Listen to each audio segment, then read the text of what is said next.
The Dialogues, Wrestling of the Spirit. Dialogue 1, Eyes that See and Weep.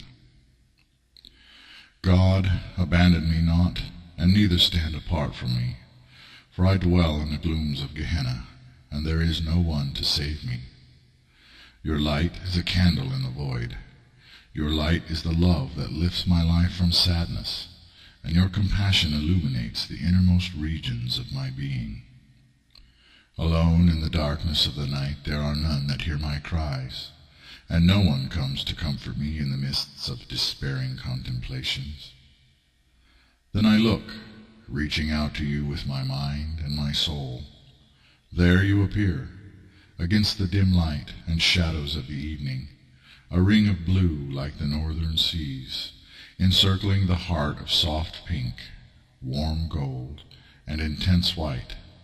And I know then that I was never alone at all.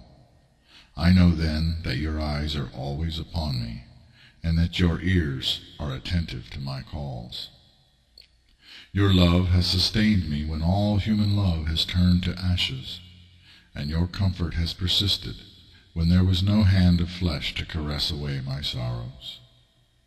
When the mother who gave my body birth raged in her turmoil, when the father who spawned me vanished as a story told to toddlers, isolated and in emptiness, I would weep and yearn for someone to save me.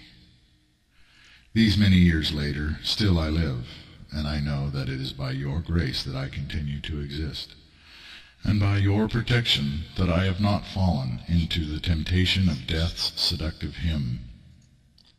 Unseen, a steadfast presence from my earliest days have you been, silent and yet ever whispering to the spirit within. You have not ceased to speak, even if I could not hear it. Kind and wise, the words, inaudible, invisible, heard as the fragments of songs and random voices passing in the streets. The words of men are a babble of nonsense, yet one word can you seize and send straight into my mind, as if an arrow of realization.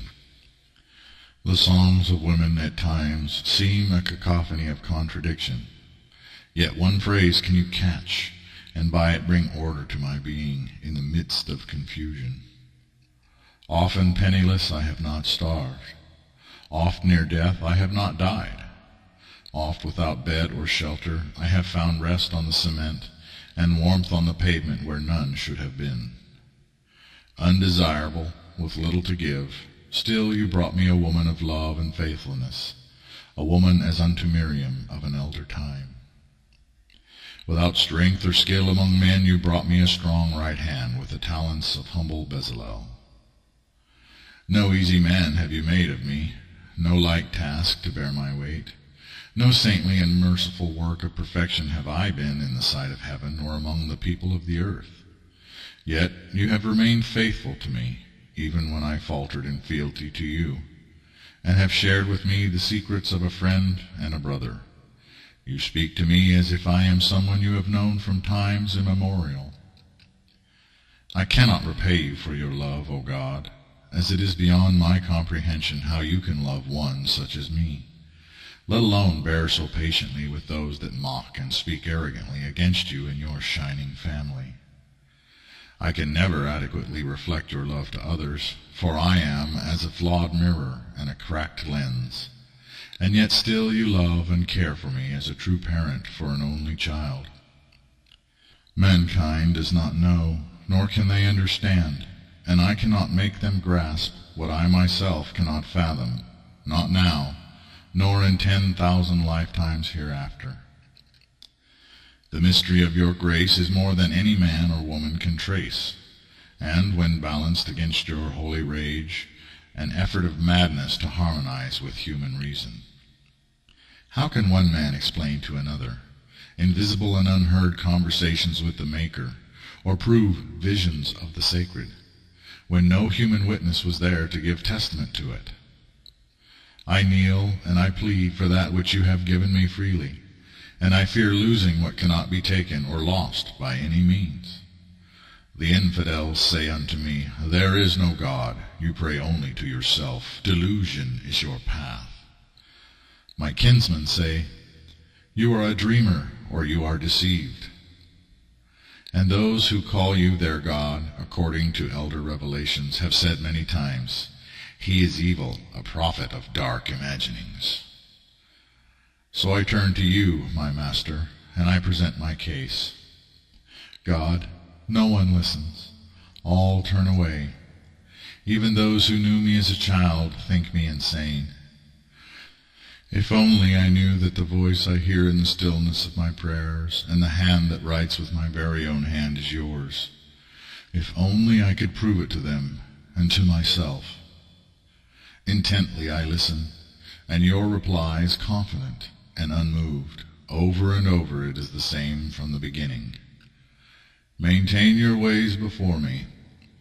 Do not fear the enemy by day, nor the foe by night. Stand and run your race until the end, and then shall you know the fullness of your task, and see with your own eyes the fruits of your labors among men.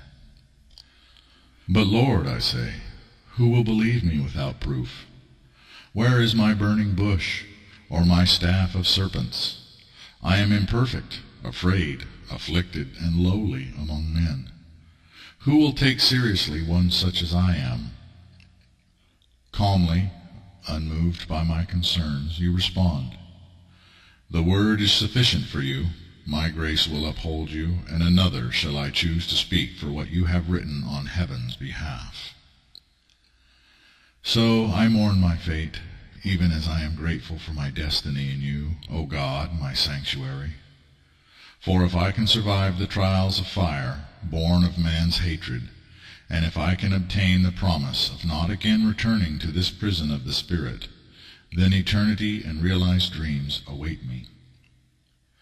By my love for you and for hope in you, I march onward as a soldier who has already marched too far, my feet heavy beneath me, and my heart heavier still within me.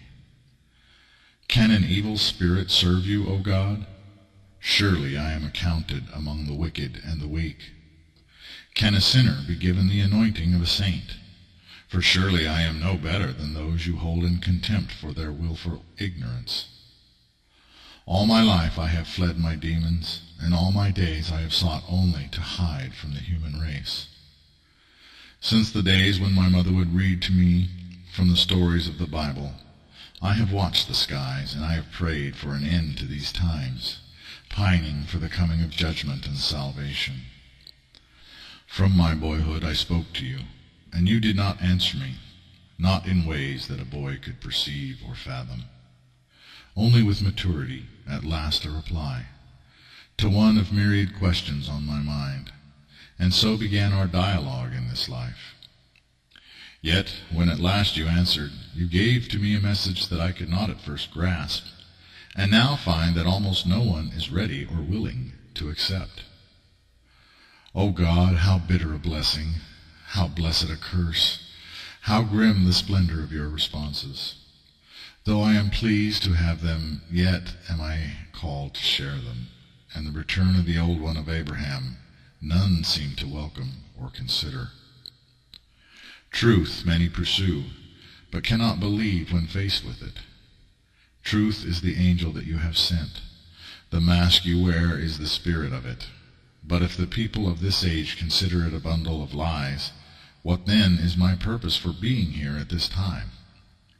Why can I not just fly away and return to the realms of the mind? In your wisdom, beyond argument, you reply.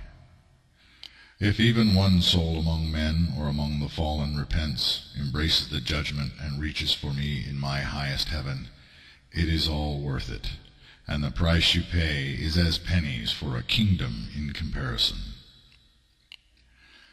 Truly, my God, you are my God, and there is no other for me, because you answer my petty questions and bear patiently with my relentless whining. Who but God could love and tolerate me so faithfully, despite my numerous failings? So into my weak and foolish hands the tablet of fate is given. The book of heaven and the book of earth into my care are placed, and I think, God must be mad to entrust such truths to someone like me. And there you are, my beloved friend and ever-present companion, to answer me in that oh so very blunt and absolute way. I will trust whom I will. I do as I desire. No man or angel shall dictate to me whom I may anoint as a servant or as a son, nor will anyone tell me in whom I may confide. It is my prerogative to do as I will do, and it is for my creations to accept my edicts, and bend or be broken to my purposes. I give to all the freedom to choose wisdom or foolishness. So I stand, O God, before you, O Maker of the heavens and the earths, to deliver your judgments and your plans to humanity here below. And in death I shall deliver them to the powers above, before I take my seat in the mansion that you have built for me since times unremembered. You are my God, and there is no other, but for those pretenders and surrogates, who are as gods to those who cannot accept the one, O Spirit of the Infinite, just as you are. I delight, O God, in your judgments, for they are just and they are true. The nations tremble and seek to save themselves from the punishments that they have wrought upon themselves, not by petty sins, but by willful rebellion against your existence, and by making no sincere effort to live according to your purposes. In their foolishness they have filled the world with wickedness, abominations that cannot easily be numbered, hidden violence and secret pacts, unseen motives and slithering tactics. They have become lovers of what is evil and call it good. They have become mockers of the good and call it evil. They have hastened to kneel before those who tickle their ears with the lies that they anxiously yearn to hear. They have hurried to gather themselves around those who are ashamed of you, and unto those who excuse away your judgments and commandments of old, as being born of times and peoples of ignorance now gone. But I shall praise you, O God of eternal worlds, for you have loved me when devils and peoples have regarded me with disdain, and you have given me life eternal through my love for you and by your grace. Who is like unto you, O God? Who raises the lowly and brings down the proud and the haughty? Who can forever escape the reality of your anger, when escape from you is a road to nullification? Your faithful angels in heaven I count as brothers and sisters, and your faithful spirits of the earth I count as heroic kinsmen. The winds blow, the foundations are torn asunder, the buildings sway, and even the churches are swept into rubble. The ground shakes and the stones are shattered. The seas rise and plumes of smoke ascend on the horizon. Ferocious beasts that masquerade as human beings, wearing the face of mortals, doing terrible things to men and women. Locusts with the face of man, as the barbarian hordes of wilderness lands swarm across the face of the earth, to devour anyone that stands between them and their insatiable need for sin. And none arise who can stop them, or who have the will to confront the rampagers in the throes of their fury. The prisons are filled not with the innocent, but with the vile and the vicious, fed better than the common man, allowed to violate every law and code of decency that is convenient to transgress, and unleashed daily upon unsuspecting peoples. The hopes of the faithful are dashed, the promises of the preachers prove meaningless. The time of rapture is always near and never arrives, and all the while the givers of false visions grow fat off the desperate dreams of the sincere and the patient. Yet, O God, you are watching and listening, as your angels unleash the four winds and the Euphrates is dried up to drain the marshes. The kings of the east prepare year after year for that day when the lands of prophets and temples shall fall beneath their boot heels, and when the birthplace of your religions shall be eradicated for what they believe to be the common good of humanity and the earth. A pit is dug, and the unwary fall into it. The snare is sprung by the foolish among men. The arrows fly and the walls crumble. The foundations are laid bare, and no one cares or considers your hand in such matters, even as the fires burn unchecked and the perverse march proudly in the public square within their glare. Sacrifices mount in the millions, their corpses cannibalized by vanity and the dalliances of science. The unborn, ripped from wombs of fornication, heap to the heavens, more numerous than the offerings of the Baals in so-called darker ages. The crops are washed away, and the fields are despoiled. The children are caught in whirlwinds of devastation. Entire towns are consumed in fire. The homes of the poor sink beneath rushing waters. Oil and wine, these flow freely. Who can afford such luxuries but those who profit from the misery of earth and humankind? The innocent are slain, the meek are butchered, mother and child embrace and are consumed together. Fathers die in endless strife while the sons of Moloch slay sons of Mammon, and the daughters of Babylon are raped by the brotherhood of madness. Ceaseless war engulfs the world, cities collapse and cities drown, and all the while the wealthy ride on country lanes filled with pride, enjoying their bikes, their jogging, and their play, lounging in the mansions of greed and vice, while everyone else struggles just to subsist. Over taxes and possessions the merchants bicker, fattened by blood and smoldering ashes, every leader a devil masked as an idealist, and justice goes missing amidst the ruins of Babel. Yet the discerning one sees, the watcher knows. The writing is on the wall, and Babylon is doomed to fall. Is this a letter or a prayer? I speak my heart unto you, and my lament is made known to heaven, placed before your throne, O beloved sovereign of eternity. I am not the judge. I am not the decision-maker. You sent me to put your judgment into the hands of the powers of the sky and the rulers of the earth, and yet you made me a person that they are unlikely to listen to. This world is better off dead. These people never get it. They are deaf, blind, and dumb. I am so weary of speaking to them, century after century and millennium after millennium, hated, despised, spat upon, beaten down, cast out to dwell among the homeless, my body thrown into the garbage pit to be burned as so much rubbish. They do not care what you think, what you want, or what you say to them.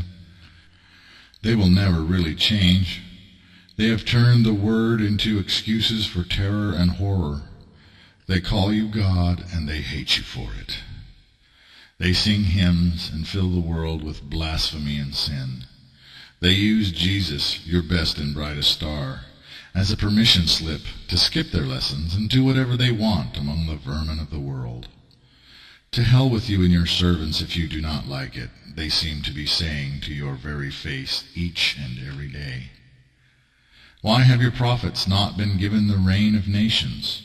Why have your apostles not conquered with the sword and with flame? Why have you not allowed us to take the rod to these spoiled little brats, who always ask for more before giving thanks for what they have, and break to pieces all you have given them beforehand? Your saints and martyrs, your angels and your archangels, all plead for your intervention. Let your sword strike the hour. Let your cloak darken the sun. Let your fierce anger soak the moon in blood. God, my God, unleash those bound in the abyss, and force the arrogant to their knees before your edicts. God, loose the angels of doom, and teach these children to obey you at last, or wipe them away forever and ever. God, my rage is not at thee, but is kindled against the injustices of these days, and the haughtiness of those that mock and scoff at the words of the Most Holy. Yet, in my despair and anguish, you speak with clarity. Mankind is a child race. They are reborn generation after generation, and cannot recall the lessons of the last, and so I reteach them age after age. But God, the rod has been spared, and the children go astray. And you say, I am the judge, not you, O man least perfect, though favored among men. My eyes downcast, I will bend my knees, my anger humbled by my imperfection. And I will accept your judgment and your patience, for with me you have been more patient than I deserve. So what can I say against humankind? I am the one, and there is no other before me. Who knows my heart or mind? But fear not, little one, for I have seen and I have heard the iniquities of men, and I will not contend with man's spirit forever. You reply in comfort and reassurance. Give them my warning and my instructions, and leave it to my angels among men to deliver the word. If the kings and princes above and below accept and seek to right their wrongs, so be it, and so much the better. If not, rest in the sure knowledge that not a human lifetime shall pass before the judgment is carried forth. 1,000 years of slow death shall begin. Wise and true, O God, you are my rock, and your rock is divine love. I will endeavor to do as you have spoken, and I will not be turned back, even should the entire world despise me for the gospel of the kingdom. Amen and amen.